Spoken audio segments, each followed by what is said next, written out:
ಎಲ್ಲರಿಗೂ ನಮಸ್ಕಾರ. Welcome to my channel doctor Saleen psychology. ಇವತ್ತು ನಾವು ಸ್ವಪ್ರೀತಿ ಅಥವಾ ಸ್ವಯಂ ಪ್ರೀತಿ ಏನೆಂಬುದನ್ನು ಚರ್ಚಿಸೋಣ. ಹಲವರು ನೀವು ಈ ವಿಷಯವಾಗಿ ಕೇಳಿರ್ಬೋದು ಅಥವಾ ಯೂಟ್ಯೂಬ್ಗಳಲ್ಲಿ ನೋಡಿರ್ಬೋದು, ಕೇಳಿರ್ಬೋದು. ಆದರೆ ಇವತ್ತು ನಾವು ಅದರ ವಿಷಯವಾಗಿ ಚರ್ಚಿಸೋಣ. ಇದು ಸ್ವಂತ ಪ್ರೀತಿ, ಸ್ವಪ್ರೀತಿ. ಇದೊಂದು ನಾವು ಬಟ್ಟೆ ತಗೊಳ್ತೇವೆ, ಹೊಸ ಬಟ್ಟೆ ತಗೊಳ್ತೇವೆ, ಹೊಸ ಬಟ್ಟೆ ಹಾಕ್ತೇವೆ, ಆಗ ನಮಗೆ ತುಂಬ ಸಂತೋಷವಾಗ್ತದೆ. ಈಗ ಅದು ಕೂಡ ಒಂದು ನಾವು ನಮಗೆ ಮಾಡುವಂತಹ ಸ್ವಪ್ರೀತಿಯಾಗಿದೆ. ಹಾಗೆ ಏನನ್ನು ನಾವು ತೆಗೆದುಕೊಳ್ಳುವುದು ಅಥವಾ ಏನನ್ನು ನಾವು ಕೊಡುವುದು, ಇದರಲ್ಲಿ ಮಾತ್ರ ಈ ಸ್ವಪ್ರೀತಿ ಹೊಂದಿಕೊಂಡಿಲ್ಲ. ಈ ಸ್ವಪ್ರೀತಿ ಬೇರೆ ವಿಷಯಗಳಲ್ಲಿ ಕೂಡ ಅದು ಹೊಂದಿಕೊಂಡಿದೆ. ಇದೊಂದು ನೀವು ನಿಮ್ಮ ಶಾರೀರಿಕ, ಭಾವನಾತ್ಮಕ ಮತ್ತು ಆಧ್ಯಾತ್ಮಿಕ ಸಪೋರ್ಟನ್ನು ನಿಮಗೆ ನೀವು ಕೊಡುವಂಥದ್ದು. ಇದೊಂದು ಫಿಕ್ಸ್ ಸ್ಟೇಟ್ ಅಲ್ಲ. ಅದು ದಿವಸ ಹೋದ ಹಾಗೆ ಅದು ಅಭಿವೃದ್ಧಿ ಆಗುತ್ತಾ ಹೋಗ್ತದೆ. ಇದು ನಿಮ್ಮ ಮೇಲೆ ಹೊಂದಿಕೊಂಡಿದೆ. ನೀವು ತೆಗೆದುಕೊಳ್ಳುವಂತಹ ಆ ನಿರ್ಧಾರಗಳ ಮೇಲೆ, ನೀವು ಮಾಡುವಂತಹ ಕೆಲಸಗಳ ಮೇಲೆ, ಅದರಲ್ಲಿ ಇದು ಹೊಂದಿಕೊಂಡಿದೆ. ಈಗ ನೀವು ಈ ಸ್ವಪ್ರೀತಿಯನ್ನು ಬೆಳೆಸಿಕೊಳ್ಳುವುದಕ್ಕೆ ಅದೊಂದು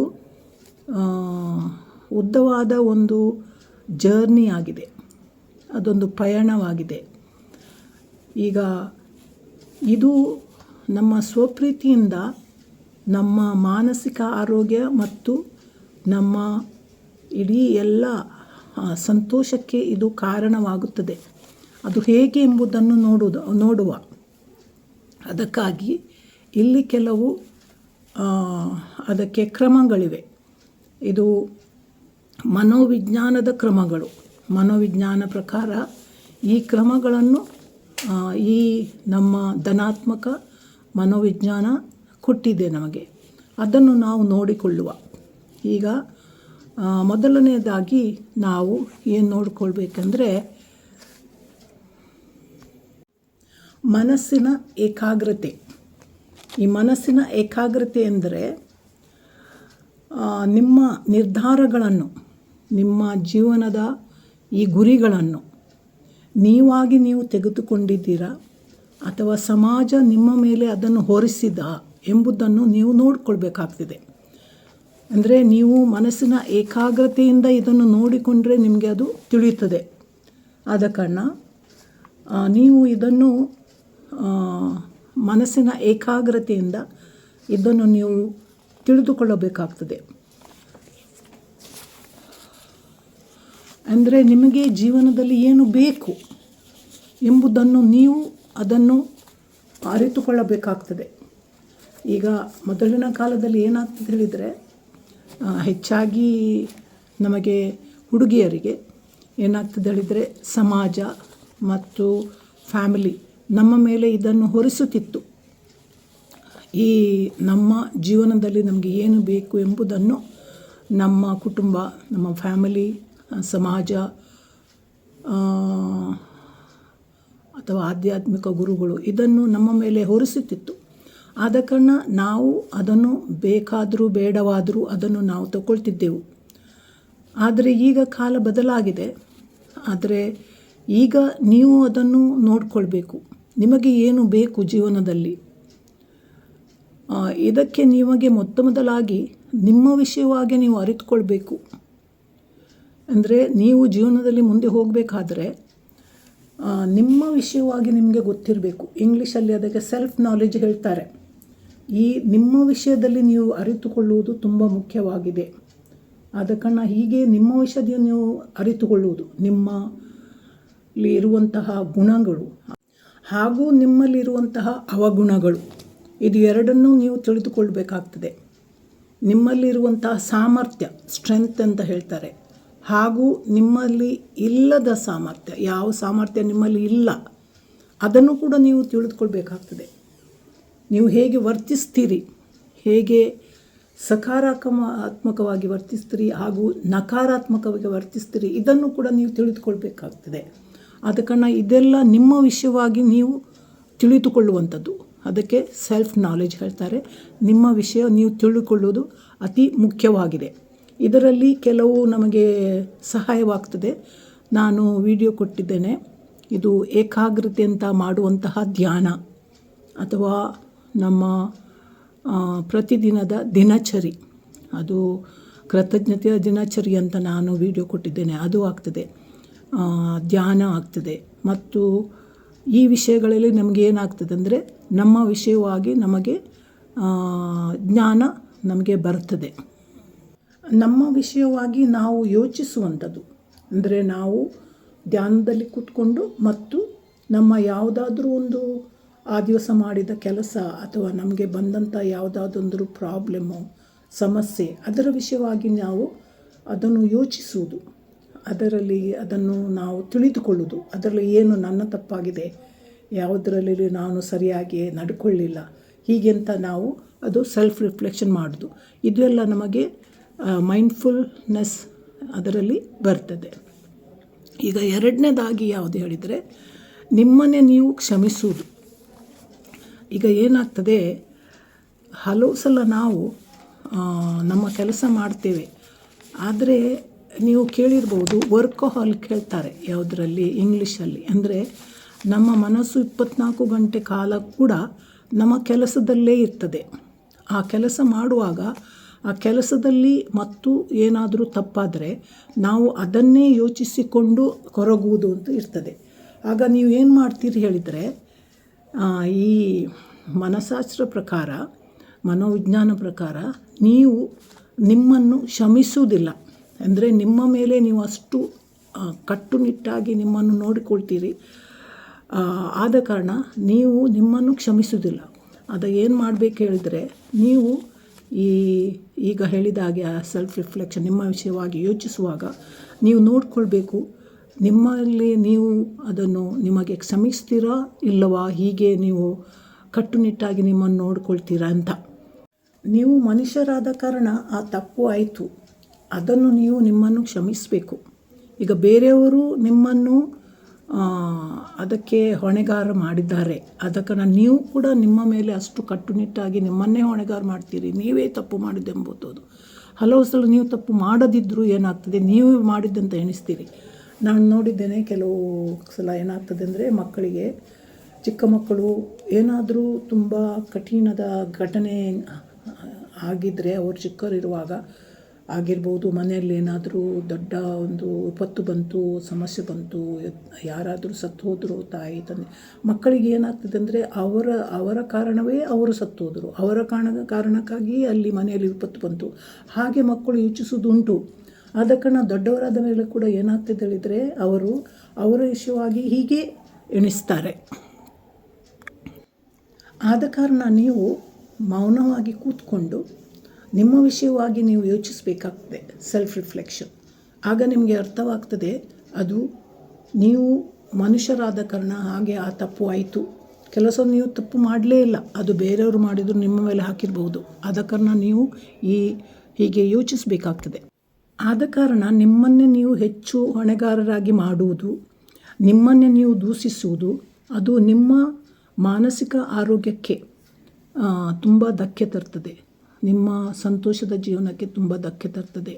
ಹಾಗೆ ನಿಮ್ಮ ಆತ್ಮವಿಶ್ವಾಸ ಮತ್ತು ಆತ್ಮಗೌರವಕ್ಕೆ ಕೂಡ ಅದು ತುಂಬ ಧಕ್ಕೆ ತರ್ತದೆ, ಅಂದರೆ ಅದು ಕಡಿಮೆ ಆಗ್ತದೆ. ಆದ ಕಾರಣ ನೀವು ಏನು ಮಾಡಬೇಕು, ಅದರ ಬದಲು ನೀವು ಎಣಿಸ್ಕೊಳ್ಬೇಕು, ನೀವೊಬ್ಬರು ಮನುಷ್ಯತ್ವ ಇದ್ದವರು, ಮನುಷ್ಯತ್ವ ಇದ್ದ ಕಾರಣ ಅದು ಏನಾಗ್ತದೆ, ನೀವು ತಪ್ಪು ಮಾಡುತ್ತಾರೆ ಎಂದು ಎಣಿಸಬೇಕು. ಇದು ನಿಮ್ಮನ್ನೇ ನೀವು ಪ್ರೀತಿಸುವಂತಹ ಇನ್ನೊಂದು ಹೆಜ್ಜೆಯಾಗಿದೆ. ಈಗ ಮೂರನೇದು, ನಿಮಗೆ ನೀವು ಸಪೋರ್ಟ್ ಮಾಡಬೇಕು. ನಿಮಗೆ ಏನು ಬೇಕು ಎಂಬುದನ್ನು ನೀವು ಯೋಚಿಸಬೇಕು, ಎಣಿಸ್ಕೊಳ್ಬೇಕು. ನಿಮ್ಮಲ್ಲಿ ಇದ್ದಂತಹ ಶಕ್ತಿ ಎಷ್ಟು ಎಂಬುದನ್ನು ನೀವು ತಿಳ್ಕೊಳ್ಬೇಕು. ನೀವು ಯಾವುದರಲ್ಲಿ ನೀವು ಸಂತೋಷವಾಗಿರ್ತೀರಿ ಅದನ್ನು ನೀವು ತಿಳ್ಕೊಳ್ಬೇಕು. ಕೆಲವು ಸಲ ನೀವು ನಿಮ್ಮದೇ ಕೆಲಸಗಳಲ್ಲಿ ಅಷ್ಟೊಂದು ಇರುವಾಗ ನೀವು ಅಷ್ಟೊಂದು ನಿಶ್ಶಕ್ತರಾಗ್ತೀರಿ. ಮನಸ್ಸಿನಲ್ಲಿ ಕೂಡ ಏನು ಬೇಡ ಎಂಬ ಆ ಯೋಚನೆ ಕೂಡ ನಿಮಗೆ ಬರ್ತದೆ. ಆದ ಕಾರಣ ನೀವು ಏನು ಮಾಡಬೇಕಂದ್ರೆ, ನಿಮಗೆ ಒಂದು ಆಸೆ ಬರ್ತದೆ, ಎಲ್ಲಿಯಾದರೂ ಹೋಗಿ ಶಾಂತಿಯಾಗಿ ಕೂತ್ಕೊಳ್ಳುವ, ಯಾರು ನನ್ನ ಆಪ್ತ ಮಿತ್ರರ ಹತ್ರ ಹೋಗಿ ನಾವು ಕೂತ್ಕೊಂಡು ಸ್ವಲ್ಪ ಮಾತಾಡುವ, ಹೀಗೆಲ್ಲ ನಿಮಗೆ ಬರ್ತದೆ. ಆದರೆ ಕೆಲವರು ಏನು ಮಾಡ್ತಾರೆ ಹೇಳಿದರೆ, ಹೋಗ್ತಾರೆ, ಹೀಗೆ ಹೋದರೂ ಅವರಿಗೆ ಒಂಥರ ಗಿಲ್ಟ್ ಬರ್ತದೆ. ಇಂಗ್ಲೀಷಲ್ಲಿ ಗಿಲ್ಟ್ ಹೇಳ್ತಾರೆ, ಅಂದರೆ ಅವರನ್ನೇ ಅವರು ದೂಷಿಸುವುದು, ಹೀಗೆ ಆಗ್ತದೆ. ಅಂದರೆ ಅವರಿಗೆ ಹೀಗೆ ಸಂತೋಷದಲ್ಲಿ ಇದ್ದರೂ ಅವರನ್ನೇ ಅವರು ದೂಷಿಸ್ತಾರೆ. ಆದ ಕಾರಣ ಏನಾಗ್ತದೆ ಹೇಳಿದರೆ, ಇದು ಅವರ ಮಾನಸಿಕ ಆರೋಗ್ಯದ ಮೇಲೆ ಅದು ಪರಿಣಾಮ ಬೀರ್ತದೆ. ಅದಕ್ಕೆ ನೀವು ಏನು ಮಾಡಬೇಕು ಹೇಳಿದರೆ, ನಿಮಗೆ ಏನು ಬೇಕೆಂಬುದನ್ನು ಎಣಿಸಿಕೊಂಡು ನೀವು ಅದರಲ್ಲಿ ನಿಮ್ಮ ಸ್ವಲ್ಪ ಕಾಲ ಕಳೆಯಬೇಕಾಗ್ತದೆ. ಈಗ ಮನೆಯಲ್ಲಿ ನಿಮಗೆ ಒಂದೊಂದು ಸಲ ಒಬ್ಬರಿಗೆ ಹೋಗ್ಲಿಕ್ಕಾಗೋದಿಲ್ಲ, ಆದರೆ ಎಲ್ಲಿಯಾದರೂ ಸ್ವಲ್ಪ ಸಮಯಕ್ಕಾದರೂ ನೀವು ಮನೆಯಿಂದ ನಿಮ್ಮ ಯಾವುದಾದ್ರೂ ಕಿಟ್ಟಿ ಪಾರ್ಟಿ ಅಂತ ಹೇಳ್ತಾರೆ ಅಲ್ವಾ, ಹೆಂಗಸರಿಗಾದರೆ ಕಿಟ್ಟಿ ಪಾರ್ಟಿ ಹೇಳ್ತಾರೆ, ಗಂಡಸಾದರೆ ನಿಮ್ಮ ಫ್ರೆಂಡ್ಸ್ ಹತ್ರ ಯಾವುದೂ ಚಟ ಇಲ್ಲದ ಫ್ರೆಂಡ್ಸ್ ಇರಬೇಕು. ಯಾವುದಾದ್ರು ಬೇರೆ ಬೇರೆ ಚಟ ಇದ್ದ ಫ್ರೆಂಡ್ಸಲ್ಲಿ ಕೊಟ್ಟರೆ ಇಂಥ ಅದು ಬೇರೆ ಆಗಿಬಿಡ್ತದೆ. ಅದರಲ್ಲಿ ಅಲ್ಲ, ಯಾರು ನಿಮಗೆ ಒಳ್ಳೆಯ ಫ್ರೆಂಡ್ಸ್ ಇದ್ದು ಈ ನಿಮಗೆ ಸಮಾಧಾನವಾಗುವಂಥದ್ದು, ನಿಮ್ಮಲ್ಲಿ ಇದ್ದಂತಹ ಶಕ್ತಿ ಹೋದ ಶಕ್ತಿ ಪುನಃ ಬರುವಂಥದ್ದು, ಅಲ್ಲಿಗೆ ನೀವು ಹೋಗಬೇಕಾಗ್ತದೆ. ಸೊ ಹೀಗೆ ನೀವು ಇದು ಕೂಡ ನಿಮ್ಮನ್ನೇ ನೀವು ಪ್ರೀತಿಸುವಂಥದ್ದು ಆಗಿದೆ. ಆದ ಕಾರಣ ಹೀಗೆ ನೀವು ಅಭ್ಯಾಸ ಮಾಡುತ್ತಾ ನಿಮ್ಮ ಭಾವನಾತ್ಮಕ ಜೀವನವನ್ನು ಕೂಡ ನೀವು ವೃದ್ಧಿ ಮಾಡಬೇಕಾಗ್ತದೆ. 4ನೇದು ನಿಮ್ಮ ಬೌಂಡ್ರಿಗಳನ್ನು ನಿರ್ಮಿಸುವುದು. ಬೌಂಡ್ರಿ ಅಂದರೆ ನಿಮಗೆ ಒಂದು ಲಿಮಿಟ್ ಇರಬೇಕು, ಎಷ್ಟು ಮಾಡುವಂಥದ್ದು, ಯಾರ ಜೊತೆಯಲ್ಲಿ ಹೋಗುವಂಥದ್ದು ಅಂತ. ಅಂದರೆ ನೀವು ಮನೆಯಲ್ಲಿರುವಾಗ ಒಂದು ಸಲ ಒಬ್ಬರು ನನ್ನ ಹತ್ರ ಬಂದಿದ್ದರು ಹೀಗೆ ಮಾತಾಡಲಿಕ್ಕೆ, ಸಮಾಲೋಚನೆಗೆ ಅಂತ. ಅವರು ಅಷ್ಟೊಂದು ದಣಿದು ಹೋಗಿದ್ದರು ಮನಸ್ಸಿನಲ್ಲಿ, ಭಾವನಾತ್ಮಕವಾಗಿ ಅವರು ಅಷ್ಟೊಂದು ಅವರಲ್ಲಿ ಆ ಪೇಯ್ನ್ ಇತ್ತು, ಆ ನೋವಿತ್ತು. ಅದು ಅವರು ನನ್ನ ಹತ್ರ ಹೇಳಿಕೊಂಡ್ರು. ಹಾಗೆ ಏನೇನು ಆಗ್ತದೆ ಹೇಳಿದರೆ, ಅವರಿಗೆ ಮನೆಯಲ್ಲಿ ಅವರದ್ದು ಒಂದು ಜಾಯಿಂಟ್ ಫ್ಯಾಮಿಲಿ, ಅಲ್ಲಿ ಮನೆಯಲ್ಲಿ ಅವರಿಗೆ ಏನು ಹೇಳಲಿಕ್ಕೆ ಆಗೋದಿಲ್ಲ, ಅವರಿಗೆ ಏನು ಬೇಕು ಬೇಡ ಅಂತ ಹೇಳಲಿಕ್ಕೆ ಆಗೋದಿಲ್ಲ. ಅವರಿಗೆ ಅವರ ಮಕ್ಕಳಿಗೆ ಅಟೆನ್ಷನ್ ಕೊಡಬೇಕು. ಈಗಿನ ಮಕ್ಕಳಿಗೆ ಗೊತ್ತುಂಟು, ನೀವು ಶಾಲೆಯಲ್ಲಿ ಈಗ ಇಂಗ್ಲೀಷ್ ಮೀಡಿಯಮ್ ಎಲ್ಲ ಹಾಕಿದರೆ ಮನೆಯಲ್ಲಿ ಕೂತ್ಕೊಂಡು ಅವರ ಜೊತೆ ಅವರ ಹೋಮ್ವರ್ಕ್ ಎಲ್ಲ ಮಾಡಬೇಕಾಗ್ತದೆ. ಇವರು ಎಜುಕೇಟೆಡ್, ಮನೆಯಲ್ಲಿ ಕೂತ್ಕೊಂಡು ಅವರ ಮಕ್ಕಳ ಜೊತೆ ಅವರ ಹೋಮ್ವರ್ಕ್ ನೋಡಬೇಕು, ಅವರಿಗೆ ಕಲಿಸಬೇಕು, ಅವರು ಒಳ್ಳೆಯಾಗಿ ಕಲಿಬೇಕು, ಇದೆಲ್ಲ ಅವರಿಗೆ ಆಸೆ ಉಂಟು. ಹಾಗೆ ಅವರು ಹೇಳ್ತಾರೆ, ನನಗೆ ನನ್ನ ಮಕ್ಕಳ ಜೊತೆ ಸಮಯ ಕಳೀಲಿಕ್ಕೆ ಆಗೋದಿಲ್ಲ.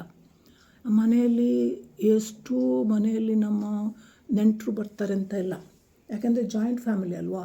ಜಾಯಿಂಟ್ ಫ್ಯಾಮಿಲಿ ಆದ ಕಾರಣ ಇಷ್ಟು ಜನರು ಬರ್ತಾರೆ. ಆದರೆ ಇವರು ಚಿಕ್ಕ ಸೊಸೆ ಮನೆಯಲ್ಲಿ, ಆದ ಕಾರಣ ಇವರಿಗೆ ಎಲ್ಲ ಕೆಲಸ ಇವರ ಮೇಲೆ ಬೀಳ್ತದೆ. ಆದ ಕಾರಣ ಅವರಿಗೆ ಅಷ್ಟೊಂದು ಕಷ್ಟವಾಗ್ತಿತ್ತು ಅವರ ಬೌಂಡ್ರಿ ನಿರ್ಮಾಣ ಮಾಡಲಿಕ್ಕೆ. ಅಂದರೆ ಅವರಿಗೆ ಕೆಲಸ ಇಷ್ಟು ಇರುಬರ ಕೆಲಸ ಅಂತ ಹೇಳಲಿಕ್ಕೆ ಅವರಿಗೆ ಆ ಮನೆಯಲ್ಲಿ ಆಗಲೇ ಇಲ್ಲ. ಆದ ಕಾರಣ ಅವರು ಮನಸ್ಸಿನಲ್ಲೇ ಕೊರಗ್ತಿದ್ರು. ಆದ ಕಾರಣ ನಾವು ಕೂತ್ಕೊಂಡು ಕೆಲವು ಸಮಾಲೋಚನೆ ಮಾಡಬೇಕಾಯಿತು, ಹೇಗೆ ಮಾಡಬೇಕು, ಇಂತಹ ಮನೆಯಲ್ಲಿದ್ದರೆ ಏನು ಮಾಡಬೇಕಂತ ಅದರಲ್ಲಿ ಸಮಾಲೋಚನೆ ಮಾಡಬೇಕಾಯಿತು. ಹಾಗೂ ಅವರು ಇದರಲ್ಲಿ ಕೂಡ ಕೆಲವು ಸಲ ಅವರಿಗೆ ಬೇಕಾದಂಥ ಸಮಯವನ್ನು ಅವರು ತೆಗೆದುಕೊಳ್ಬೇಕು. ಅವರದು ಇಷ್ಟು ಕೆಲಸ ಎಂಬುದನ್ನು ಹೇಳದೆ ಅಷ್ಟು ಕೆಲಸವನ್ನು ಅವರು ಮಾಡಬೇಕು. ಕೆಲವು ಸಲ ಏನು ಹೇಳ್ತಾರೆ ಹೇಳಿದರೆ, ನಮಗೆ ಇಲ್ಲಿ ಕೆಲವು ಮನೆಗಳಲ್ಲಿ ಹೆಂಗಸರಿಗೆ ಏನು ಅಂತ ಹೇಳಲಿಕ್ಕೆ ಕಷ್ಟ ಆಗ್ತದೆ. ಕೆಲವು ಅದು ಏನಾಗ್ತದೆ, ಆ ಸಿಟುವೇಶನ್ ಹಾಗೆ ಇರ್ತದೆ. ಆದ ಕಾರಣ ಅವರಿಗೆ ಹೇಳಲಿಕ್ಕೆ ಆಗೋದಿಲ್ಲ. ಆದ ಕಾರಣ ಅವರಿಗೆ ಯಾರಾದರೂ ಅವರಿಗೆ ಈ ಸಮಾಲೋಚನೆಯಲ್ಲಿ ಹೇಳ್ಕೊಡ್ಬೇಕಾಗ್ತದೆ. ಆದ ಕಾರಣ ನಾನು ಇವರಿಗೆ ಸಮಾಲೋಚನೆಯಲ್ಲಿ ಮಾತಾಡಬೇಕಾಯಿತು, ಹೇಗೆ ಮಾಡಬೇಕು ಎಂಬುದನ್ನು. ಈಗ 5ನೇದು, ನಿಮ್ಮನ್ನೇ ನೀವು ರಕ್ಷಿಸಿಕೊಳ್ಳುವುದು. ಇಂಗ್ಲೀಷಲ್ಲಿ ಪ್ರೊಟೆಕ್ಟ್ ಯುವರ್ ಸೆಲ್ಫ್ ಹೇಳ್ತಾರೆ.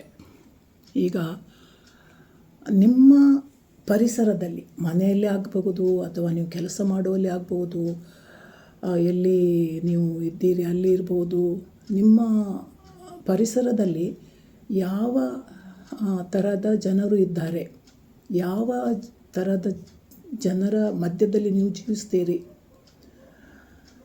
ಈಗ ಇಲ್ಲಿ ಕೂಡ ನೀವು ಈಗ ನಿಮ್ಮನ್ನು ಅರಿತುಕೊಳ್ಳುವವರು, ನಿಮ್ಮನ್ನು ಪ್ರೀತಿಸುವವರು ಇದ್ದರೆ ಒಳ್ಳೆಯದು. ಇಲ್ಲದ್ರೆ ಹೆಚ್ಚಾಗಿ ಜಾಯಿಂಟ್ ಫ್ಯಾಮಿಲಿಯಲ್ಲೆಲ್ಲ ಏನಾಗ್ತಿದ್ದಾರೆ, ಇದೆಲ್ಲ ತುಂಬ ಸಮಸ್ಯೆ ಆಗ್ತದೆ. ಅಂದರೆ ಸೊಸೆಯರು ಸ್ವಲ್ಪ ಏನು ಬೇಕು ಬೇಡ ಎಂಬುದನ್ನು ಹೇಳಲಿಕ್ಕೆ ಗೊತ್ತಿಲ್ಲದವರಿಗೆ ಈಗ ಕೂಡ ಇದ್ದಾರೆ. ಹಾಗೆ ನನ್ನ ಹತ್ರ ಕೂಡ ಬಂದಿದ್ದಾರೆ ಹೀಗೆ ಸಮಾಲೋಚನೆಗೆ. ಆಗ ಅವರಿಗೆ ತುಂಬ ಕಷ್ಟವಾಗ್ತದೆ. ಏನೆಂದರೆ ಅವರಿಗೆ ಏನು ಬೇಕು ಎಂಬುದನ್ನು ಹೇಳಲಿಕ್ಕೆ ಅವರಿಗೆ ಕಷ್ಟವಾಗ್ತದೆ. ಆದರೆ ಇಲ್ಲಿ ನಿಮ್ಮನ್ನೇ ನೀವು ರಕ್ಷಿಸಿಕೊಳ್ಳುವುದು ತುಂಬ ಪ್ರಾಮುಖ್ಯವಾಗಿದೆ. ದ್ಯಾಟ್ ನಿಮ್ಮ ಜೀವನದಲ್ಲಿ ನಿಮ್ಮನ್ನು ಸಪೋರ್ಟ್ ಮಾಡುವ ಜನರನ್ನು ನೀವು ಹತ್ತಿರ ಇರಬೇಕು ಅಥವಾ ಅವರನ್ನು ಮೀಟ್ ಆಗಬೇಕು.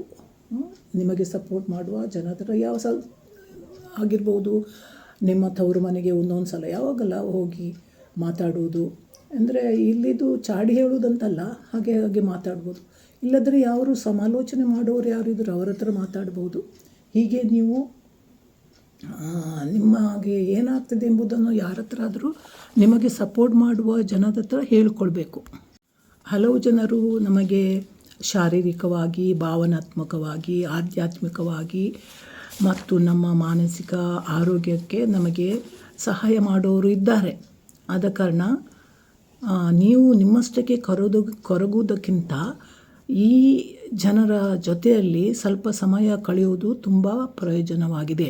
ಆದ ಕಾರಣ ನಿಮಗೆ ಯಾರು ಕೆಟ್ಟದ್ದು ಮಾಡ್ತಾರೆ, ನಿಮಗೆ ಯಾವಾಗಲೂ ಯಾರು ಬೈತಾರೆ, ನಿಮ್ಮಂದ್ರೆ ತುಂಬ ಕೆಲಸ ಮಾಡಿಸ್ತಾರೆ, ಅವರಿಂದ ಸ್ವಲ್ಪ ನೀವು ಬುದ್ಧಿವಂತಿಕೆಗಿಂತ ದೂರ ಇರಲಿಕ್ಕೆ ನೋಡಬೇಕು. ಕೆಲವು ಸಲ ಇದು ಫೇಕ್ ಫ್ರೆಂಡ್ಸ್ ಇರ್ತಾರೆ. ಆದ ಕಾರಣ ಈ ಫೇಕ್ ಫ್ರೆಂಡ್ಸ್ ಕೂಡ ನೀವು ತಿಳಿದುಕೊಳ್ಬೇಕು. ಯಾರಾದರೂ ನೀವು ಕಷ್ಟಪಡುವಾಗ ಸಂತೋಷ ಪಡ್ತಾರಲ್ಲ, ಅಂಥವ್ರ ಹತ್ರ ನೀವು ಹೋಗಲೇಬಾರದು, ಅವರನ್ನು ದೂರ ಇಡಬೇಕು. ಈಗ ಇನ್ನೊಂದು 7ನೇದು, ನಿಮ್ಮನ್ನೇ ನೀವು ಅರಿತುಕೊಳ್ಳುವುದು.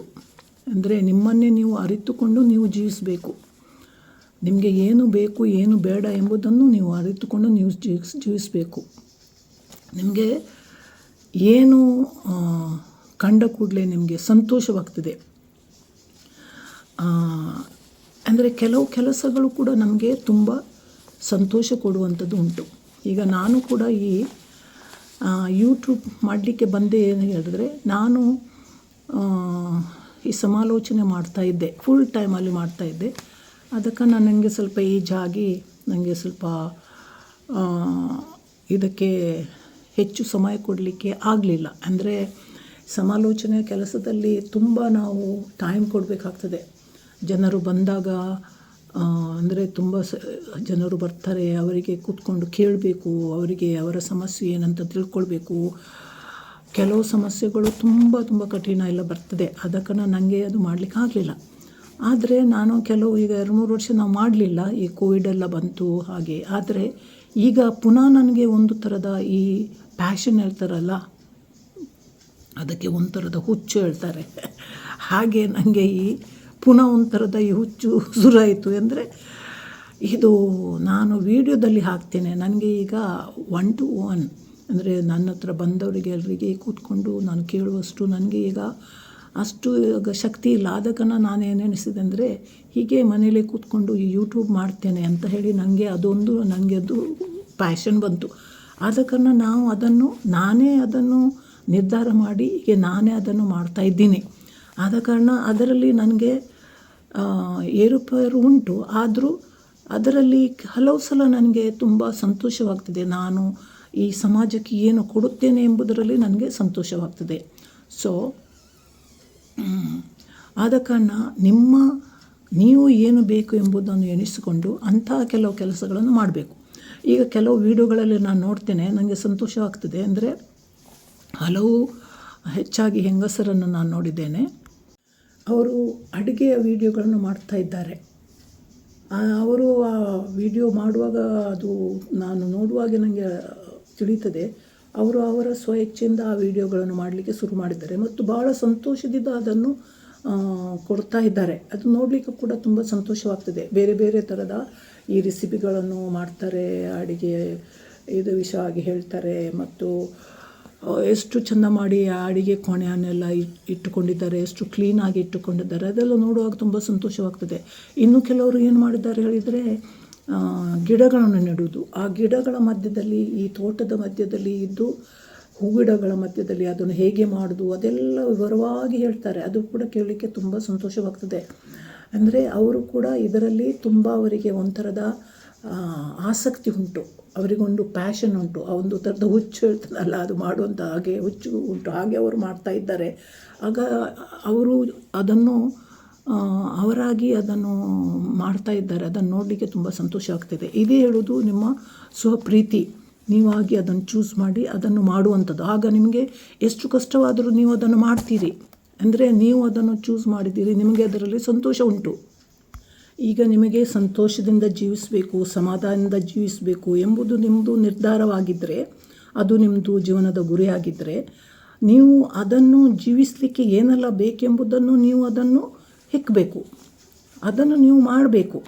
ಅದು ನಿಮ್ಮ ಹೊಣೆಯಾಗಿದೆ. ಆದ ಕಾರಣ ನೀವು ಇದರ ವಿಷಯವಾಗಿ ಅಂದರೆ